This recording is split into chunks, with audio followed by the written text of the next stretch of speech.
Paris, 1560. A door inside the Louvre that doesn't exist. Behind it, Catherine de Medici, hands stained black, mixing powders worth a prince's ransom. The candles hiss. The room smells like sugar and blood.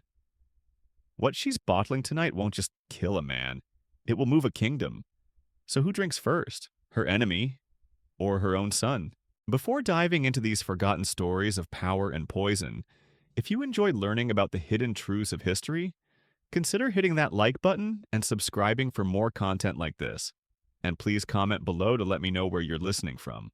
I find it incredible that we're exploring these dark secrets together from different parts of the world, connected across time and space by our shared curiosity about what really happened behind palace walls.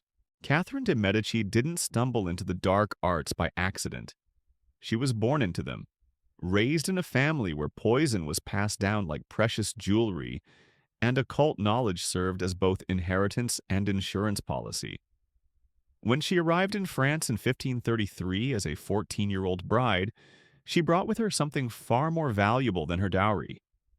Hidden in her wedding chest beneath layers of Italian silk and Florentine gold lay the accumulated secrets of generations of Medici manipulation.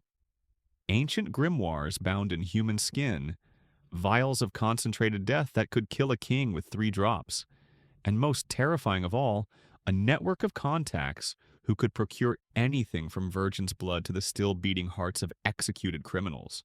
The Medici family had ruled Florence not through noble bloodlines or military might, but through an intricate understanding of human weakness and the precise application of fear. Catherine's great-grandfather had eliminated 17 rivals in a single feast using a poison so subtle that victims appeared to die of natural causes weeks later. Her uncle maintained power by ensuring that anyone who opposed him suffered mysterious accidents that befell not just them, but their children, their wives, their elderly parents. This was the education Catherine received before she could properly hold a quill, lessons in survival that would serve her well in the snake pit of French court politics. But France in the 1540s presented challenges that even Medici cunning struggled to navigate.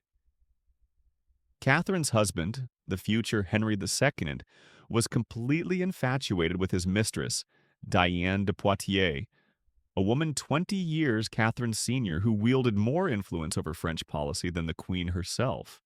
For nearly a decade, Catherine endured the humiliation of watching another woman occupy her rightful place, make decisions that should have been hers, and bear the respect that protocol demanded be shown to her. Court observers noted how Catherine would sit silently during council meetings, her dark eyes following every gesture, cataloging every slight, memorizing every face that showed Diane more deference than they showed their rightful queen.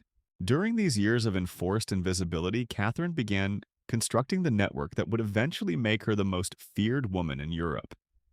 She started small, cultivating relationships with servants, seamstresses, and kitchen maids who had access to private chambers and overheard whispered conversations.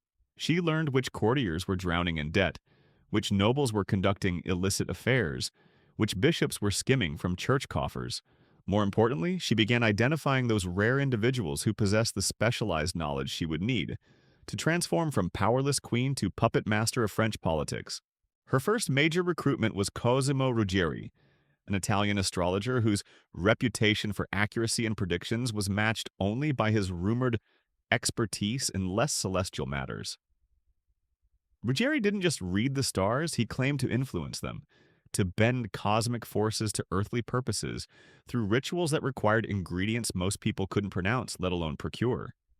Catherine installed him in a private apartment within the Louvre, officially as her personal astrologer, but court gossips noted the unusual frequency of his nocturnal visitors and the strange smells that emanated from his chambers during the dark hours before dawn. Through Ruggieri, Catherine gained access to René Bianco, a Florentine perfumer whose shop on the Pont Saint-Michel served as the most sophisticated poison laboratory in Europe. Bianco's legitimate business provided perfect cover for his darker enterprises. Noble ladies who came seeking exotic fragrances left with vials that contained far more than pleasant scents. His workshop, hidden beneath the main showroom, housed equipment that would have impressed the most learned alchemists of the age. Distillation apparatus imported from Constantinople, crystallization chambers designed according to Arabic mathematical principles, and preservation systems that could maintain the potency of organic compounds for decades. But Catherine's most valuable acquisition was Nostradamus himself, the legendary prophet whose cryptic quatrains would fascinate and terrify generations yet unborn. What history rarely mentions is that Michel de Nostradamus was far more than a mere fortune teller. Before his visions made him famous, he had been a physician, an alchemist, and, according to whispered rumors that followed him across France, a practitioner of arts that the church condemned as diabolic. When Catherine summoned him to court in 1556, ostensibly to cast horoscopes for her children, she was actually acquiring the services of a man who understood the precise intersection between natural philosophy and supernatural manipulation. The chamber that would become Catherine's private laboratory was originally designed as a prayer room, a small space adjacent to her royal apartments where she could retreat for quiet contemplation. But by 1558, it had been transformed into something that would have horrified the architects who built it. The religious frescoes were covered by heavy tapestries depicting scenes from classical mythology, images that served the dual purpose of concealing the room's sacred origins while providing symbolic inspiration for the work conducted within. The altar where she once knelt in prayer now supported an array of equipment that represented the cutting edge of Renaissance scientific knowledge, though applied to purposes that science would never officially acknowledge. Along the eastern wall stood a collection of astronomical instruments that would have impressed Galileo himself. Astrolabes crafted by master artisans in Prague, celestial globes that tracked planetary movements with mathematical precision, and charts that mapped the influences of distant stars on earthly events. But these weren't tools for academic study. Catherine used them to determine the most auspicious moments for her various enterprises, to identify when cosmic forces would amplify the effectiveness of her concoctions, and to calculate the precise timing that would ensure her enemies met their fates when supernatural influences made their deaths appear natural and inevitable. The western wall housed her chemical apparatus, equipment that represented centuries of accumulated knowledge about the transformation of matter. Alembics for purification and distillation, retorts for heating and decomposition, pelicans for continuous circulation of liquids, and furnaces that could maintain precise temperatures for days at a time. These weren't the crude tools of medieval alchemy, but sophisticated instruments that allowed Catherine to create compounds of unprecedented purity and potency.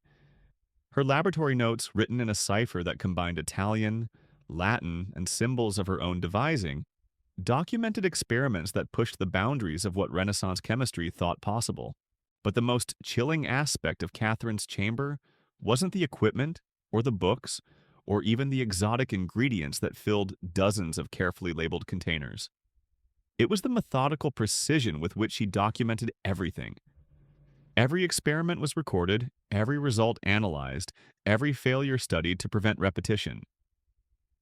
She maintained detailed files on hundreds of individuals, documenting their habits, their weaknesses, their medical histories, and most importantly, their potential value as either allies or obstacles to her ambitions.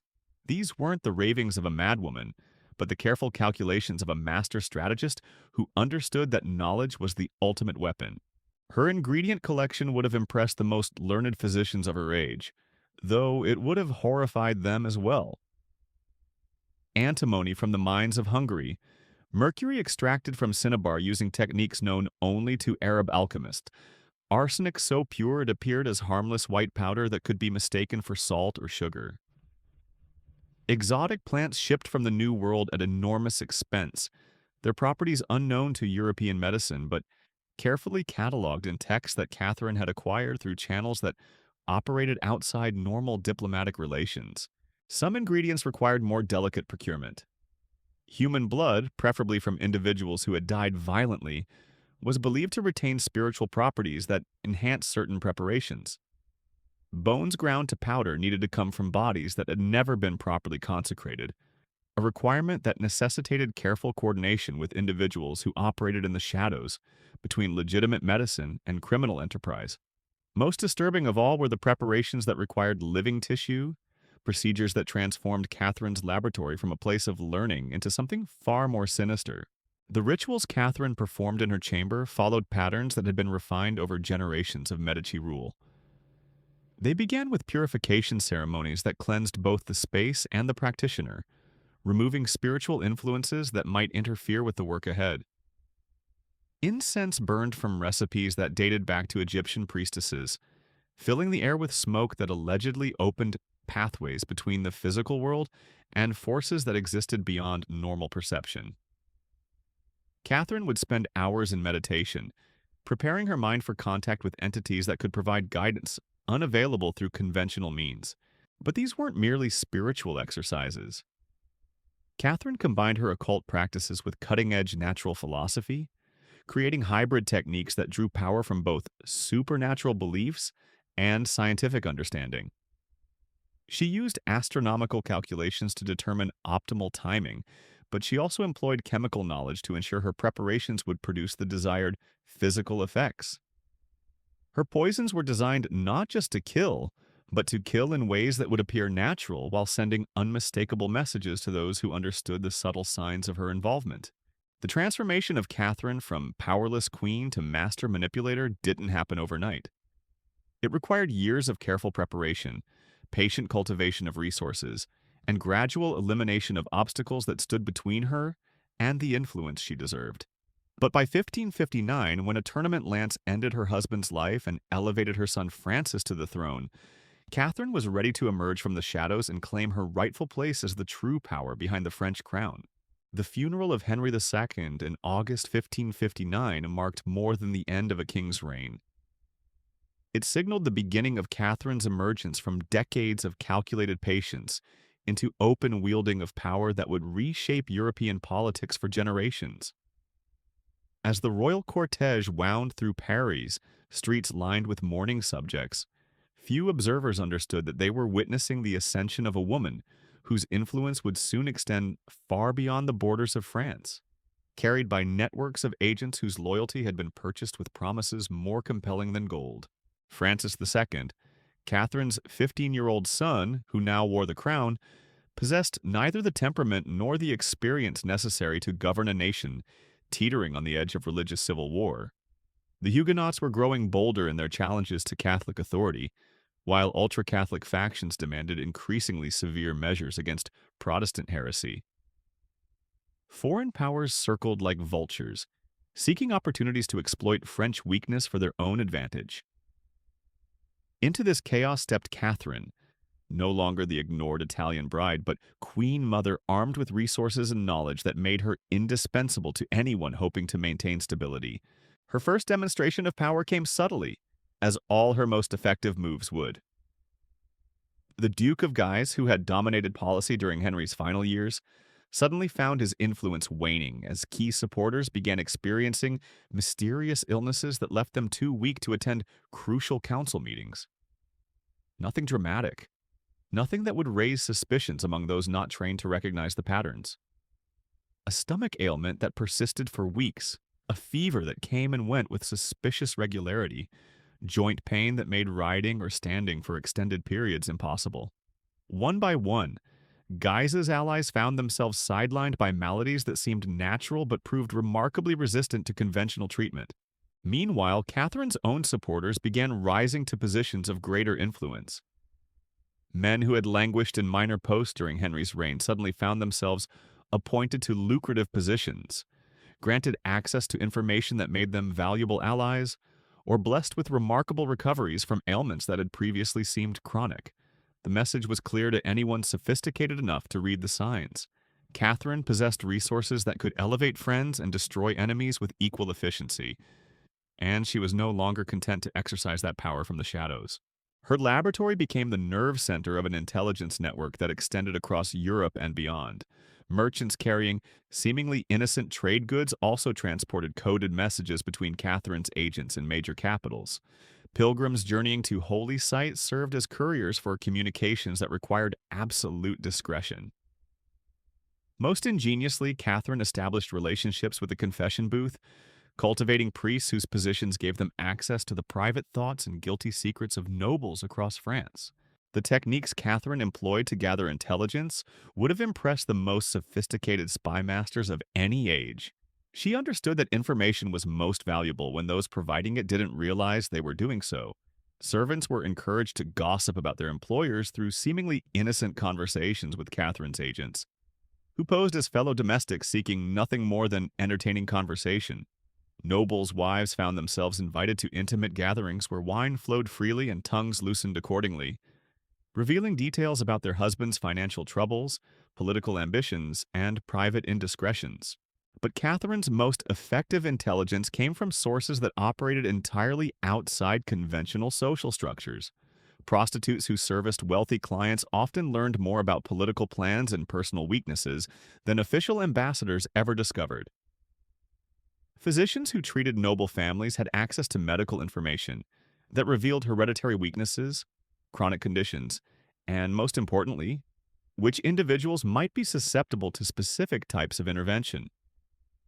Even executioners proved valuable sources, as condemned criminals often possessed knowledge about criminal networks, corruption schemes, and political conspiracies that they were willing to share in exchange for promises of easier deaths. The processing of this intelligence required systems that Catherine developed with the same methodical precision she applied to her chemical experiments. Information was categorized, cross-referenced, and stored in ways that allowed rapid retrieval when circumstances made specific knowledge valuable. She maintained detailed psychological profiles of hundreds of individuals, documenting their fears, ambitions, personal relationships, and most importantly, the precise pressures that would motivate them to act according to her wishes. These weren't crude blackmail schemes, but sophisticated understanding of human nature applied with surgical precision to achieve desired outcomes. Catherine's influence extended far beyond France through carefully cultivated relationships with foreign courts that valued her unique services. The Spanish Inquisition, despite its official hostility toward occult practices, quietly sought her expertise in developing methods for extracting confessions that would be legally admissible while ensuring subjects survived long enough to provide useful intelligence. The Pope himself, though publicly condemning witchcraft and poisoning, privately consulted with Catherine's agents about threats to church authority that required responses more subtle than excommunication or military intervention. Even Protestant courts that viewed Catherine as a dangerous enemy of true religion found themselves occasionally requiring services that only she could provide. Elizabeth I of England, facing constant assassination threats from Catholic plotters, needed methods for identifying conspirators that wouldn't provoke diplomatic incidents with nations that officially condemned such activities. Through intermediaries who maintained plausible deniability for all parties involved, Catherine provided techniques that allowed Protestant intelligence services to operate with effectiveness that surprised their Catholic counterparts.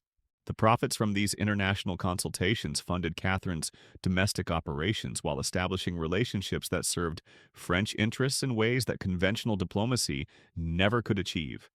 Kings and princes who owed their continued survival to Catherine's expertise found it difficult to oppose French policy too vigorously, understanding that their own security might depend on maintaining her goodwill.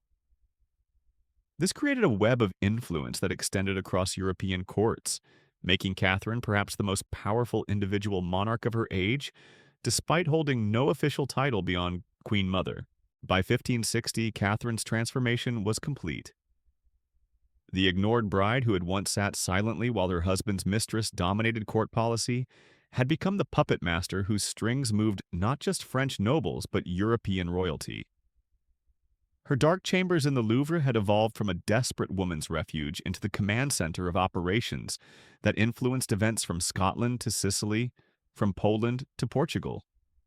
Yet this was only the beginning of a reign of influence that would span decades and reshape the very nature of political power in Renaissance Europe.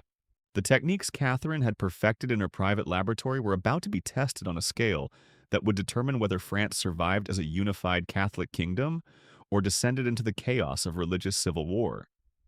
Her enemies were mobilizing, her resources were deployed, And the game that had begun with a lonely young queen's determination to claim her rightful place was about to enter its most dangerous phase.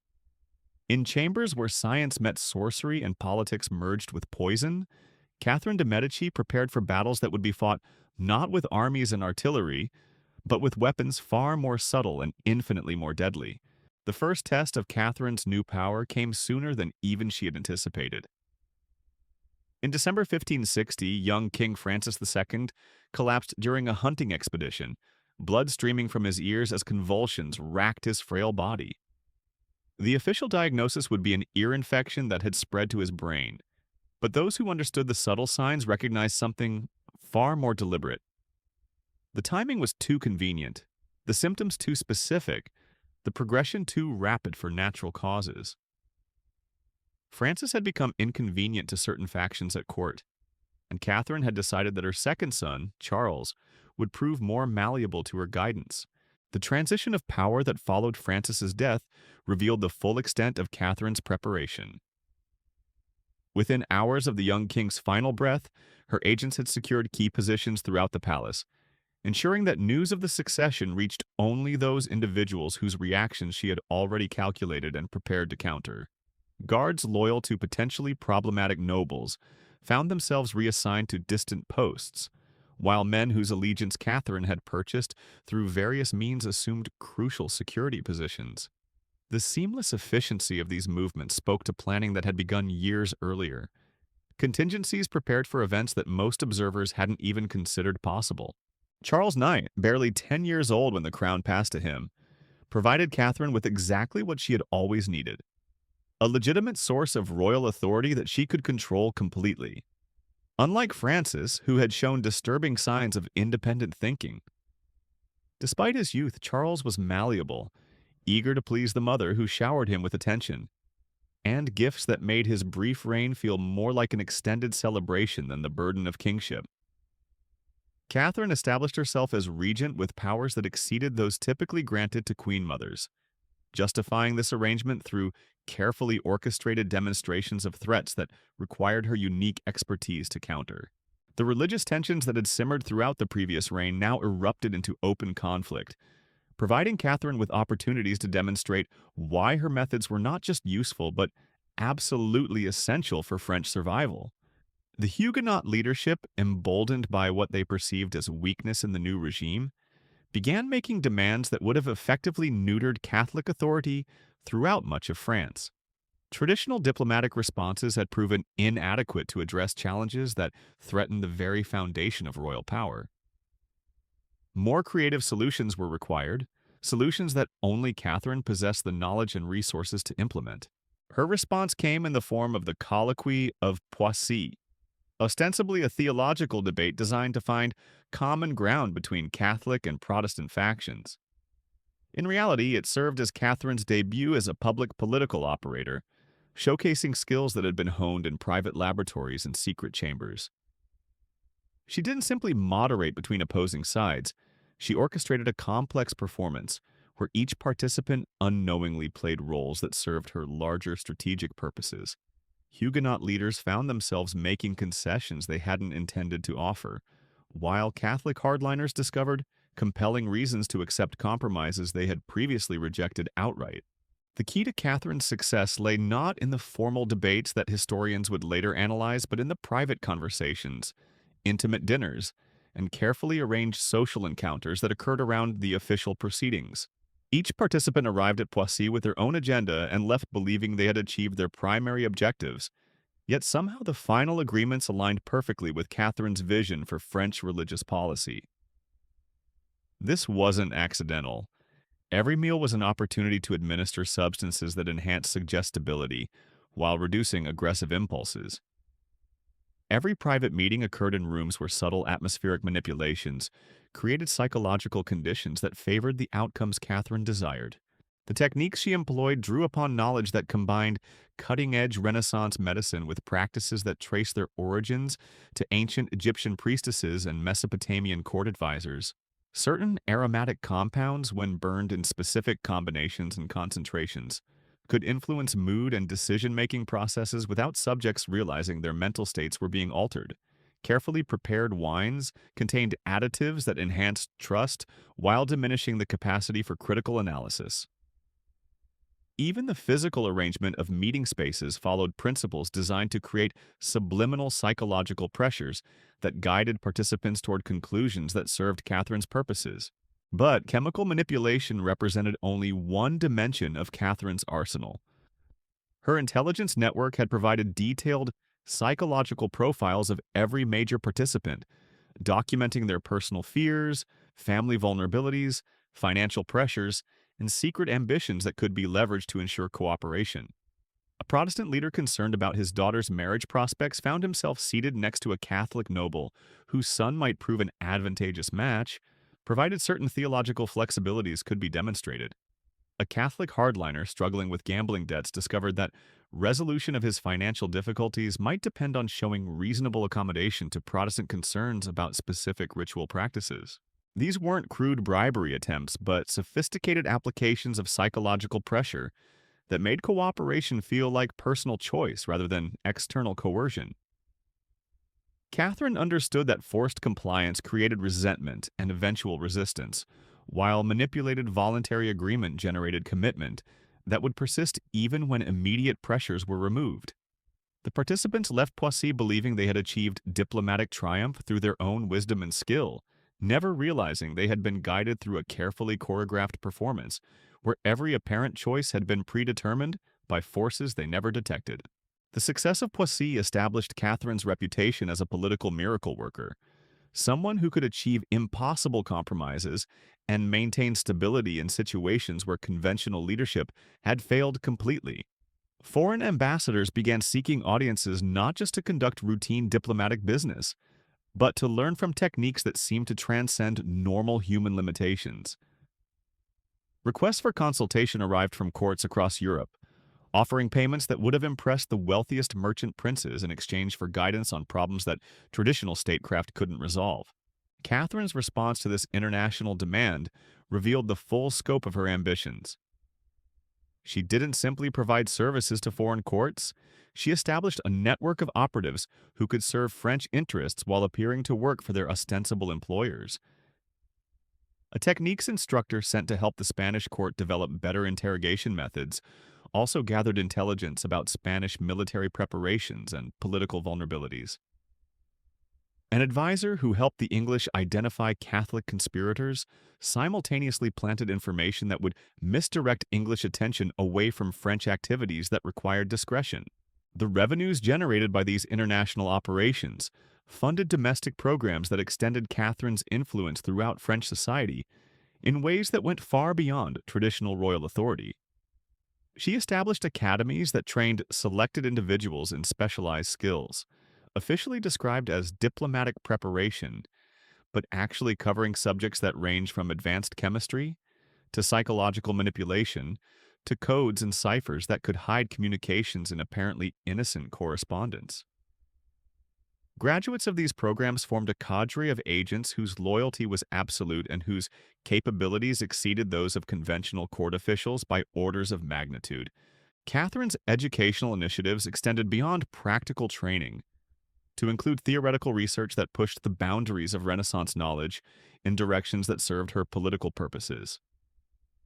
She funded studies of human physiology that focused on understanding how various substances affected mental processes, mood regulation, and decision-making capabilities.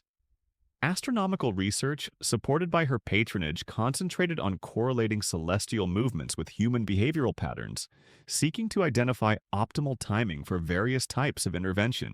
Even theological scholarship benefited from her support as selected clerics explored questions about the relationship between spiritual and temporal authority that happened to align with Catherine's vision of royal power.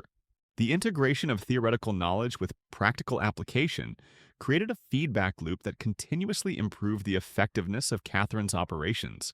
Field results informed laboratory research, while new discoveries enhanced operational capabilities in ways that made Catherine's network increasingly sophisticated and virtually undetectable. By 1562, she possessed resources that allowed her to influence events throughout Europe, while maintaining plausible deniability for French involvement in activities that might otherwise provoke diplomatic crises or military responses. The true test of these capabilities came with the outbreak of the First War of Religion in March 1562, when the massacre of Wassy ignited conflicts that threatened to destroy French unity permanently. Traditional military responses had proven inadequate to address a civil war where religious conviction motivated participants to accept casualties and destruction that would have ended conventional political conflicts. Catherine recognized that victory required not just defeating enemy forces, but transforming the fundamental beliefs and loyalties that sustained opposition to royal authority. Her approach combined conventional military operations with psychological warfare techniques that had never been attempted on such a scale. Huguenot communities found themselves plagued by mysterious illnesses that seemed to target their most effective military leaders while leaving rank-and-file soldiers relatively unaffected. Catholic forces received intelligence about Protestant plans with accuracy that bordered on supernatural, allowing them to anticipate and counter enemy movements with precision that demoralized opponents and convinced supporters that divine providence favored their cause. But Catherine's most innovative contribution to the conflict involved techniques for converting enemy combatants rather than simply defeating them. Captured Huguenot officers underwent treatment programs that combined advanced medical care with subtle psychological manipulation, designed to gradually shift their religious and political loyalties. The process required months of careful work, but the results proved remarkably durable. Former Protestant commanders who had been willing to die for their beliefs became some of Catherine's most effective agents within Huguenot communities, providing intelligence and influencing decisions in ways that no external pressure could have achieved. The success of these conversion programs led Catherine to establish specialized facilities throughout France, where individuals whose loyalties were questionable could receive treatment that would align their interests with royal policy. Officially described as hospitals or retreat centers for those suffering from various forms of mental disturbance. These institutions actually served as laboratories where Catherine's techniques could be refined and applied to subjects who represented different social classes, regional backgrounds, and religious orientations. The knowledge gained from these experiments enhanced Catherine's understanding of human psychology in ways that informed every aspect of her political operations. She learned to identify which individuals were susceptible to which types of influence, how to tailor approaches that would be most effective with specific personality types, and most importantly, how to achieve permanent changes in belief and behavior that would persist even when subjects were no longer under direct supervision. These discoveries transformed Catherine from a skilled manipulator into something approaching a master of human nature itself. By 1563, when the First War of Religion concluded with the Peace of Amboise, Catherine had demonstrated that her methods could achieve outcomes that conventional warfare never could accomplish. The treaty didn't simply end hostilities, it created a framework for coexistence that served French interests while appearing to offer reasonable concessions to all parties involved. Huguenot leaders who had begun the conflict demanding fundamental changes in French religious policy found themselves accepting arrangements that actually strengthened royal authority, while providing symbolic victories that satisfied their followers' need to believe their sacrifices had achieved meaningful results. The techniques that had proven so effective during the religious conflicts soon found applications in other areas where royal authority faced challenges.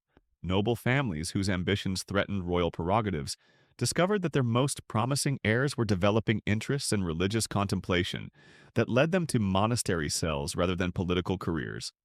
Wealthy merchants whose independence made them potential threats to royal economic policy experienced business setbacks that forced them to seek royal protection and accept terms that subordinated their interests to state requirements. Catherine's influence extended even into areas that had traditionally remained beyond royal reach.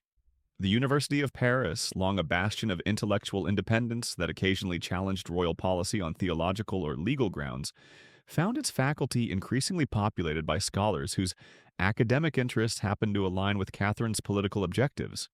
Guild organizations that had previously maintained some autonomy in regulating their trades discovered that their leaders were developing remarkable consensus around policies that served royal economic interests while appearing to protect traditional craft privileges. The transformation of French society under Catherine's guidance occurred so gradually and appeared so natural that most observers fail to recognize the systematic nature of the changes taking place.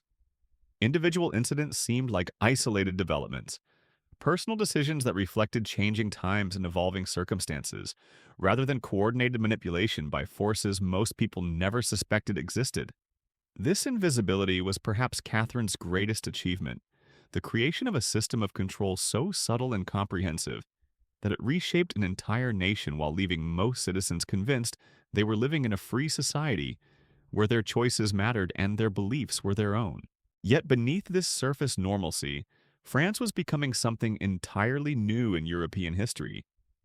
A state where royal authority was backed not just by military force and legal tradition, but by scientific understanding of human psychology applied with precision that made resistance not just difficult but literally unthinkable for most subjects. Catherine had achieved what no previous monarch had even attempted: the transformation of political power from something imposed through external force into something that shaped the very thoughts and desires of those who might otherwise oppose it.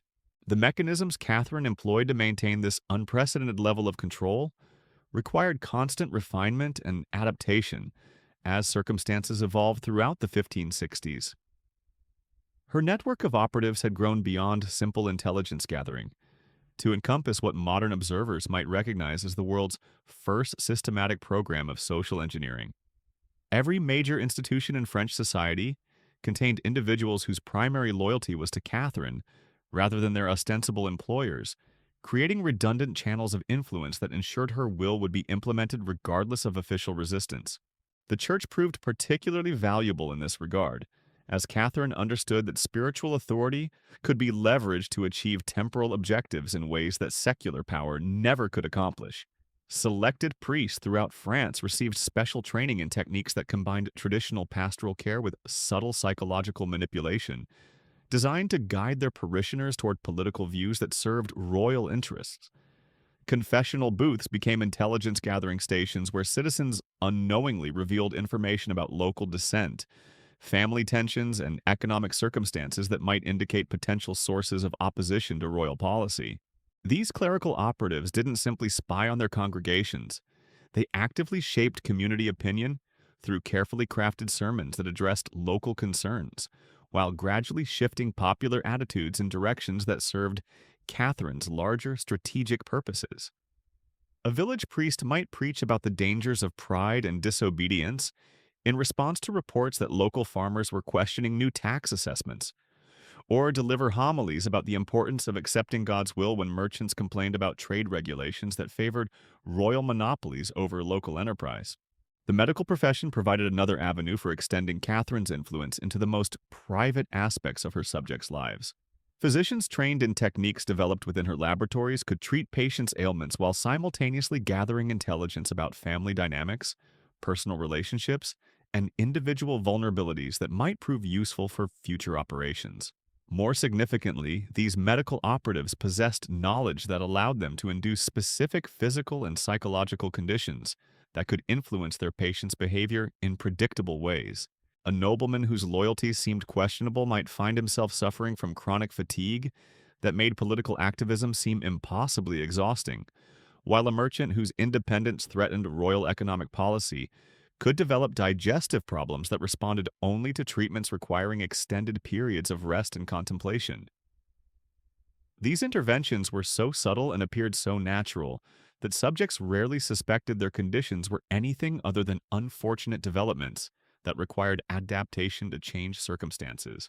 Catherine's educational initiatives expanded throughout the decade to include programs that shaped the intellectual development of entire generations of French citizens. Schools established under royal patronage taught curricula that appeared conventional, but actually emphasized values and ways of thinking that served her political objectives. Students learned to value stability over change, to trust authority over personal judgment, and to view skepticism about royal policy as a form of mental illness rather than legitimate political disagreement. The textbooks used in these institutions contained subtle modifications of historical accounts that portrayed resistance to royal authority as invariably destructive and futile, while celebrating examples of citizens who had prospered through loyal service to the crown. Mathematical instruction emphasized problems that demonstrated the benefits of centralized planning over individual decision-making. Even language instruction included vocabulary and grammatical structures that made it easier to express concepts that supported royal policy while making opposition viewpoints seem awkward and unnatural to articulate.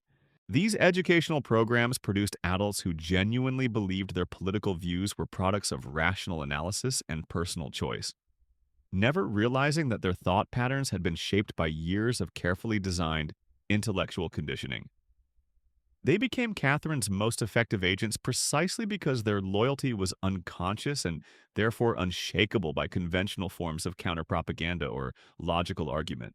The economic dimension of Catherine's control system proved equally sophisticated, as she recognized that financial pressure could modify behavior more effectively than direct coercion, while creating fewer opportunities for martyrdom or dramatic resistance. Her network included agents within major banking houses, trading companies, and craft guilds who could manipulate economic conditions to reward compliance with royal policy while punishing independence or dissent. A merchant who expressed Huguenot sympathies might find his credit mysteriously reduced just as seasonal demand required capital investment, forcing him to accept loans with terms that made him dependent on lenders whose primary loyalty was to Catherine rather than profit. Craftsmen who showed signs of political unreliability could discover that raw materials became difficult to obtain, or that finished products faced unexpected quality challenges that damaged their reputations with customers. Conversely, individuals who demonstrated appropriate attitudes toward royal authority found themselves benefiting from remarkable business opportunities, favorable contract terms, and access to information that allowed them to anticipate market trends with uncanny accuracy. These rewards appeared to result from natural market forces rather than deliberate intervention, making recipients genuinely grateful for their good fortune while encouraging them to maintain the political attitudes that had apparently attracted such blessings. The cumulative effect of these economic manipulations was to create a business environment where financial success required political orthodoxy, making dissent not just dangerous but literally unprofitable for most citizens. This system proved far more effective than traditional methods of political control because it transformed opposition from heroic resistance into simple economic irrationality that most people were unwilling to embrace. Catherine's mastery of information warfare represented perhaps her most innovative contribution to the science of political control. She understood that public opinion could be shaped more effectively through carefully planned campaigns of rumor and suggestion than through direct propaganda that aroused conscious resistance. Her agents specialized in planting stories that appeared to originate from independent sources, but actually served carefully calculated purposes in shaping popular attitudes toward specific issues or individuals. The techniques they employed would have impressed modern advertising executives for their sophistication in exploiting psychological vulnerabilities that most people never recognized they possessed. Stories were crafted to trigger emotional responses that bypassed rational analysis, while their distribution followed patterns designed to make them seem like spontaneous developments rather than coordinated campaigns. Multiple versions of the same basic narrative would emerge from apparently unrelated sources, creating an impression of widespread consensus that made skepticism seem unreasonable. When Catherine needed to discredit a potential rival, unflattering stories about that individual would begin circulating through taverns, marketplaces, and social gatherings frequented by different social classes. Each version would be tailored to resonate with the specific concerns and prejudices of its target audience, but all would contribute to a general impression that the person in question possessed character flaws that made them unsuitable for positions of trust or authority. The beauty of this system lay in its apparent spontaneity. Citizens who repeated these stories genuinely believed they were sharing information they had discovered independently, never realizing they were participating in coordinated campaigns designed to achieve specific political objectives. Even when individuals suspected they were being manipulated, they found it impossible to identify the source of the manipulation or to counter narratives that seemed to emerge organically from popular sentiment. Catherine's international operations during this period expanded to encompass activities that influenced European politics on a scale that rivaled the diplomatic efforts of major powers. Her agents operated within foreign courts not simply as spies or saboteurs, but as advisors whose counsel gradually shifted their host policies in directions that served French interests while appearing to benefit the recipients of their guidance. The Spanish court, despite its official hostility toward France and suspicion of Catherine's methods, found itself increasingly dependent on intelligence and techniques provided by operatives whose true loyalties remained hidden beneath layers of carefully constructed false identities. Spanish officials who believed they were consulting with Italian merchants or German scholars were actually receiving guidance from agents whose primary objective was advancing French strategic interests throughout Europe. Similar operations in England, the German states, and the Italian principalities created a network of influence that allowed Catherine to coordinate European politics in ways that no previous ruler had ever attempted. Wars could be prevented or initiated through careful manipulation of information available to foreign decision-makers. Trade agreements could be negotiated that appeared to benefit all parties, while actually creating long-term advantages for French economic interests. Even religious conflicts could be managed to serve French diplomatic objectives, while appearing to result from purely theological disagreements. The profits generated by these international operations provided Catherine with resources that exceeded those available to most sovereign states, allowing her to maintain domestic programs that would have bankrupted conventional royal treasuries.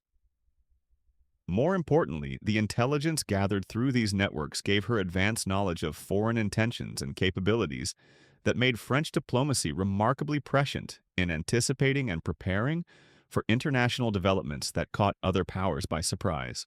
By the mid-1560s, Catherine's transformation of France had progressed to the point where traditional forms of political opposition had become practically impossible to sustain. Potential rebels found themselves isolated from sources of support, financial backing, and popular sympathy through mechanisms they rarely understood clearly enough to counter effectively.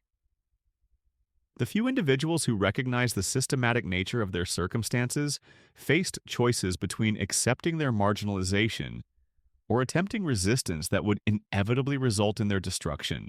Yet Catherine's system contained inherent tensions that would eventually threaten its stability and perhaps her own survival. The very comprehensiveness of her control created dependencies that made the entire structure vulnerable to disruptions she might not be able to predict or prevent. Her agent's loyalty depended on continued success and generous rewards that required constant expansion of operations to generate necessary revenues. Her international networks created commitments and obligations that might eventually conflict with French national interests in ways that would force impossible choices between personal power and patriotic duty. Most significantly, the techniques that had made Catherine's rise possible were not exclusive to her knowledge or control. Other courts were beginning to develop similar capabilities, while some of her own operatives possessed enough understanding of her methods to potentially establish independent operations that might eventually challenge her supremacy. The game she had mastered so completely was about to become far more complex and dangerous as other players acquired the knowledge and resources necessary to compete at her level. The children she had raised to serve as instruments of her will were approaching ages where they would expect to exercise real authority, rather than simply following her guidance. Foreign powers were beginning to recognize patterns in French policy that suggested coordination beyond normal diplomatic capabilities. Even her own subjects were starting to notice coincidences and connections that might eventually coalesce into dangerous understanding of how thoroughly their lives had been manipulated. Catherine's dark chambers had given birth to a system of power that exceeded anything previously achieved in human history. But they had also created a monster that would soon require feeding with resources and sacrifices that might prove too costly, even for someone of her extraordinary capabilities. The techniques that had elevated her from powerless queen to master of European politics were about to face their ultimate test in circumstances where failure would mean not just political defeat, but the complete destruction of everything she had spent decades building. The stage was set for conflicts that would determine whether Catherine's innovations represented the future of political power, or simply an aberrant episode in the long struggle between those who ruled and those who were ruled. In chambers where science had merged with sorcery and politics had been transformed into a form of warfare, more subtle than any previous generation had imagined possible, The Queen Mother prepared for battles that would be fought with weapons her enemies didn't even know existed. The winter of 1567 brought with it omens that even Catherine's most skilled astrologers struggled to interpret. Strange lights appeared in the skies above Paris, while wells throughout the countryside began producing water that tasted of metal and left those who drank it with vivid dreams they could never quite remember upon waking. In her private chambers, Catherine worked with increasing urgency, her correspondence revealing a woman who sensed that the delicate balance she had maintained for nearly a decade was beginning to fracture in ways that might prove impossible to repair. The first cracks appeared not from external enemies, but from within her own family.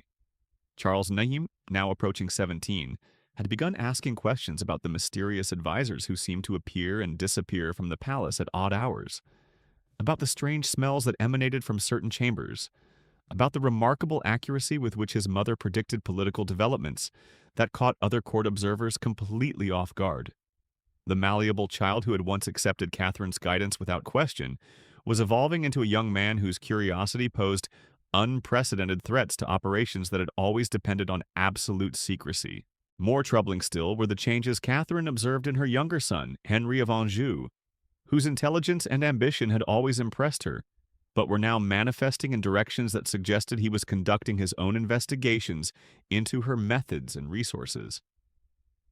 She discovered coded messages in his private correspondence that employed ciphers she hadn't taught him, references to individuals whose names appeared nowhere in her own extensive files, and, most alarmingly, allusions to chemical experiments that seemed designed to replicate effects she had achieved through techniques he shouldn't have known existed. The possibility that her own children might become competitors rather than instruments forced Catherine to confront scenarios she had never seriously considered. Everything she had built depended on maintaining control over the sources of royal authority, while ensuring that those who wielded that authority remained dependent on her guidance and expertise. If Charles or Henry developed independent capabilities that matched her own, the entire foundation of her power would collapse, potentially taking France itself down with it.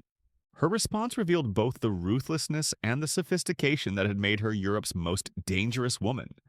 Rather than attempting to suppress her son's growing independence through direct confrontation that might provoke open rebellion, Catherine began a campaign of subtle misdirection, designed to channel their curiosity in directions that would actually strengthen her position, while appearing to satisfy their desire for greater autonomy.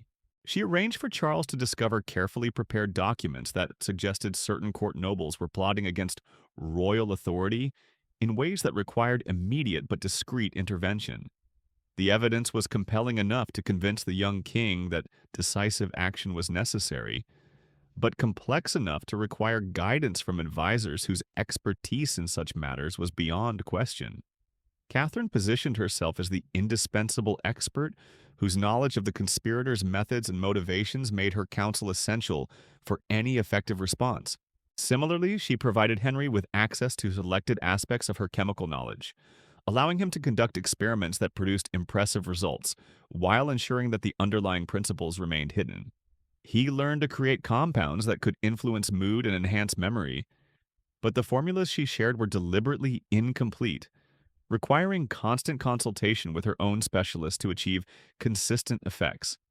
This arrangement satisfied his intellectual curiosity while maintaining her control over the most dangerous applications of the knowledge he was acquiring.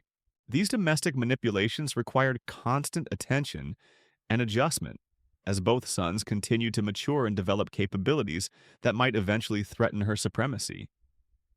But they represented only one dimension of challenges that were emerging throughout her network during this period. The international operations that had provided both intelligence and revenue for her domestic programs were encountering resistance from foreign courts that had begun to recognize patterns suggesting French involvement in their internal affairs. The Spanish Inquisition, despite its continued reliance on techniques developed in Catherine's laboratories, had started conducting its own research into methods for detecting and countering the subtle forms of manipulation that characterized her approach. Their investigators had identified several of her operatives and were developing countermeasures that threatened to expose networks she had spent years constructing.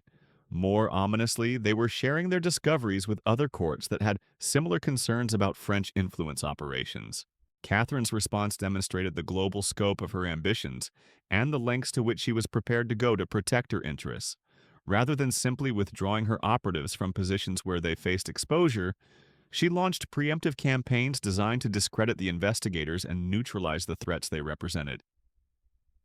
Spanish officials who showed too much curiosity about French activities found themselves facing scandals that destroyed their reputations and ended their careers. Documents that might have revealed her operatives' true identities were destroyed in fires that appeared accidental but eliminated evidence with surgical precision.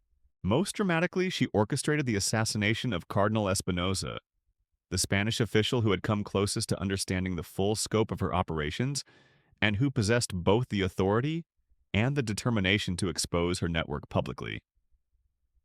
The cardinal's death appeared to result from a fever contracted during a diplomatic mission to Rome, but the timing and circumstances convinced those familiar with Catherine's methods that she had demonstrated her willingness to eliminate threats regardless of their position or nationality. The message was unmistakable to courts throughout Europe. Investigating French activities too thoroughly carried risks that extended far beyond diplomatic protests or economic retaliation. Catherine possessed resources that could reach into any palace, any church, any government office to eliminate individuals who threatened her interests. The knowledge that she was willing to use those resources even against high-ranking church officials created a climate of caution that protected her remaining operatives while deterring further investigations.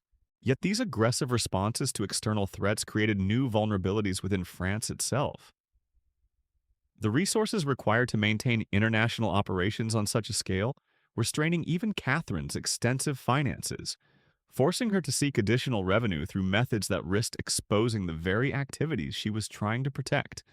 The specialized personnel required for increasingly complex operations were becoming difficult to recruit and train, without attracting attention from individuals who might eventually prove unreliable or dangerous.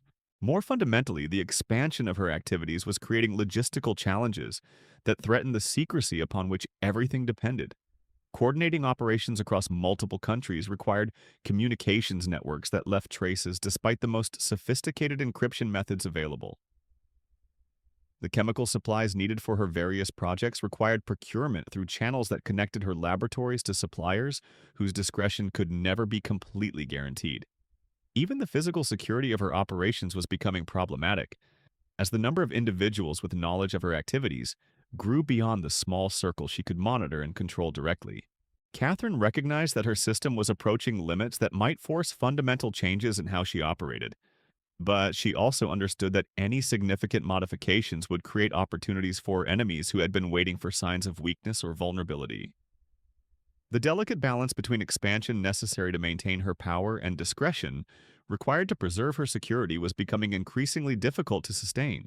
The solution she developed revealed both her genius for adaptation and her willingness to embrace risk that would have paralyzed less ambitious individuals.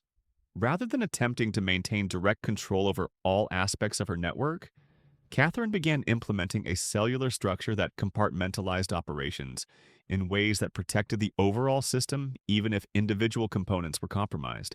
Each cell operated with limited knowledge of other elements, receiving instructions through channels that prevented them from identifying the ultimate source of their orders. As our candles burn low in that shadowed chamber where we began, Catherine de Medici stands before her ornate table one final time, her stained fingers tracing patterns only she can understand across ancient texts that hold the secrets of human manipulation.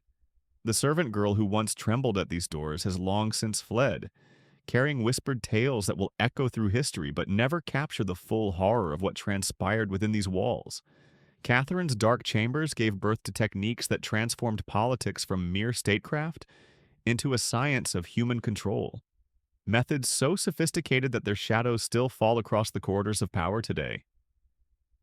History remembers her as the architect of royal authority, but those who truly understood recognized something far more disturbing. The birth of political power that could reshape not just kingdoms, but the very thoughts and desires of those who believed themselves free.